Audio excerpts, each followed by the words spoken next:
বেসন গুলে একবার চিড়ের মধ্যে দিয়ে দেখুন। একঘেয়ে জলখাবার খেতে কারোরই ভালো লাগে না। এমন সুন্দর তেল ছাড়া হেলদি রেসিপি যেটা আপনারা না বানালে বিশ্বাসই করবেন না যে রেসিপিটি খেতে এত টেস্টি হয়। তাহলে আর দেরি না করে চলুন বন্ধুরা দেখে নিন আজকের রেসিপিটি। ঘরেতে থাকা সামান্য কিছু উপকরণ দিয়েই আজকের রেসিপিটি তৈরি করব। নমস্কার বন্ধুরা, মৌসুমি কিচেন অ্যান্ড ব্লগে আপনাদের সবাইকে স্বাগত। আজও চলে এসেছি একদম সিম্পল ঘরোয়া কিছু মশলা দিয়ে একটি সুস্বাদু রেসিপি নিয়ে। রেসিপিটি প্রথম থেকে শেষ অবধি দেখার জন্য আপনাদের কাছে অনুরোধ রইল। আশা করছি রেসিপিটি আপনাদের খুব ভালো লাগবে। রেসিপিটি বানানোর জন্য প্রথমে আমি এখানে একটি বোল নিয়ে নিয়েছি। বোলের মধ্যে 1 বাটি পরিমাণ ছোলার বেসন দিয়ে দিচ্ছি। এই ছোলার বেসনের মধ্যে দিয়ে দিচ্ছি 1 চামচ পরিমাণ হলুদ গুঁড়ো, 1/2 চামচ পরিমাণ কাশ্মীরি লাল লঙ্কার গুঁড়ো আর স্বাদ মতো লবণ। সমস্ত ড্রাই মশলা ভালোভাবে বেসনের সাথে মিশিয়ে নিচ্ছি। সমস্ত কিছু ভালোভাবে মিশিয়ে নেওয়ার পর অল্প অল্প করে জল দিয়ে একটি স্মুথ ব্যাটার বানিয়ে নেব। ব্যাটারটা খুব পাতলাও হবে না, আবার খুব মোটাও হবে না, এই রকম ব্যাটার বানিয়ে নেব।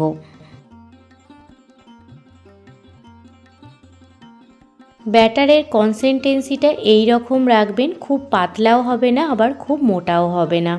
একটি চামচে করে আপনাদের দেখাচ্ছি, দেখুন খুব সহজেই দেখবেন ব্যাটারটি পড়ে যাচ্ছে। এই রকম কনসিস্টেন্সি ব্যাটারটিতে রাখতে হবে। অন্যদিকে একটি পাত্রের মধ্যে 1 বাটি চিড়ে নিয়ে নিয়েছি। চিড়েটা খুব ভালোভাবে বেছে নিয়েছি যাতে চিড়ের মধ্যে কোনো রকম ধান না থাকে। এবার যে বেসনটা গুলে রেখেছিলাম সেই বেসনটা ওই চিড়ের মধ্যে দিয়ে দিচ্ছি। এখানে 1 বাটি বেসনের পরিবর্তে 1 বাটি চিড়ে নিয়ে নিয়েছি। সমস্ত বেসনটাই চিড়ের মধ্যে দিয়ে দিচ্ছি।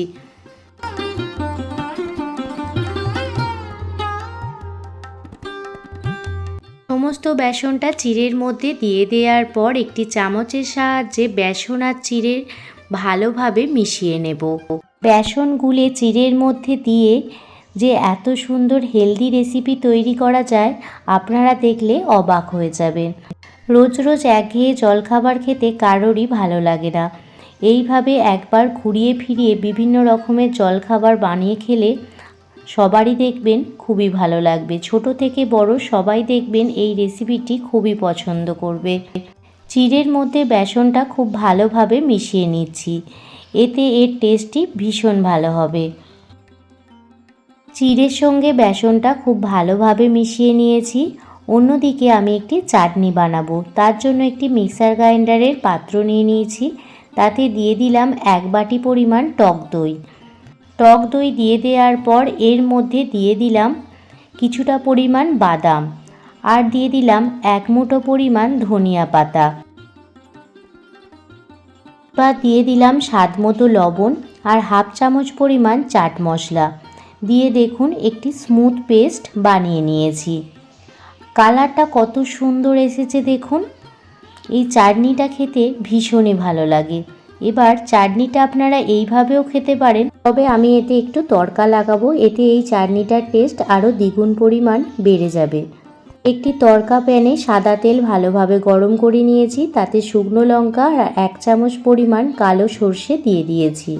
এবার ওই তড়কাটা চাটনির মধ্যে দিয়ে দিচ্ছি, এতে এই চাটনিটির টেস্ট আরও দ্বিগুণ পরিমাণ বেড়ে যাবে।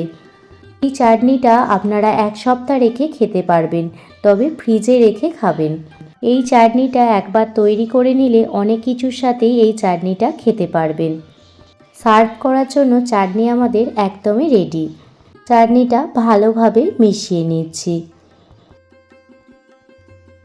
চাটনি বানিয়ে নেওয়ার পর এবার মিক্সার গ্রাইন্ডারের মধ্যে বেসন আর চিড়ের যে মিশ্রণটা ছিল সেই মিশ্রণটা দিয়ে দিচ্ছি।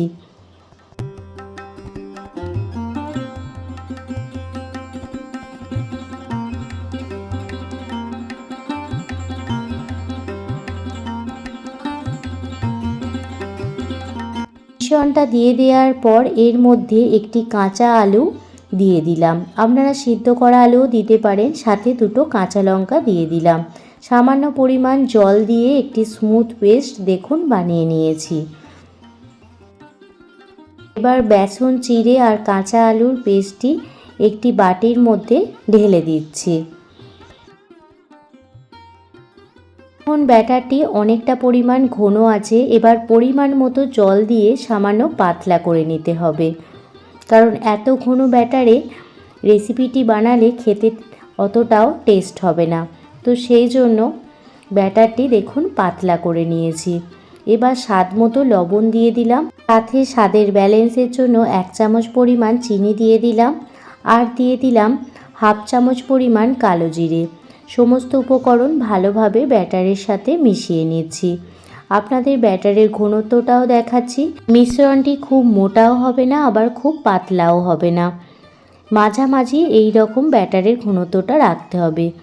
গ্যাসের ওভেন জ্বালিয়ে তাওয়া প্যান বসিয়ে দিয়েছি।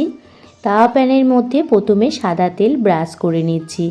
সাদা তেল ব্রাশ করে নিয়ে নেওয়ার পর 1 হাতা ব্যাটার তাওয়ার মধ্যে দিয়ে দিলাম এবং হাতার পেছনে করেই এইভাবে ছড়িয়ে নিচ্ছি।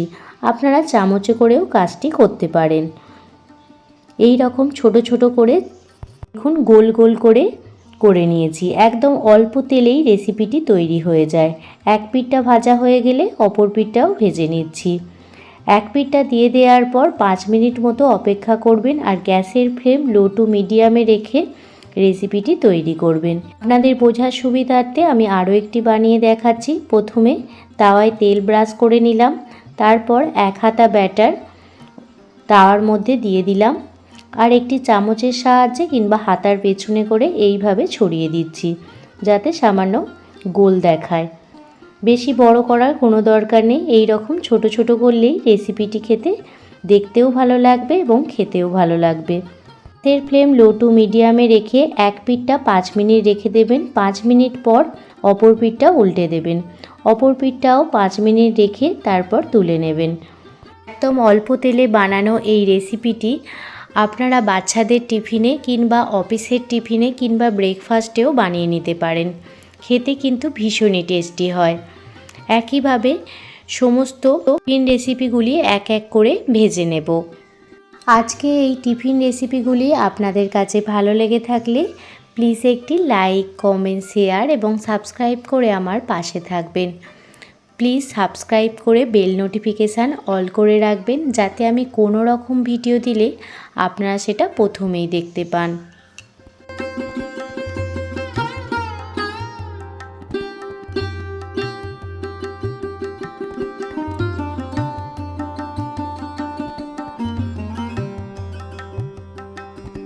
একে একে সমস্ত টিফিন রেসিপিগুলি ভেজে নিয়েছি। তো আপনাদের কাছে এই টিফিন রেসিপিটি কেমন লাগলো অবশ্যই কমেন্ট করে জানাবেন। ভালো লাগলে বাড়িতে অবশ্যই বানিয়ে ট্রাই করতে পারেন। খেয়ে রেসিপি খেতে খেতে বোর হয়ে গেলে একবার হলেও এই রেসিপিটি বানিয়ে নিতে পারেন।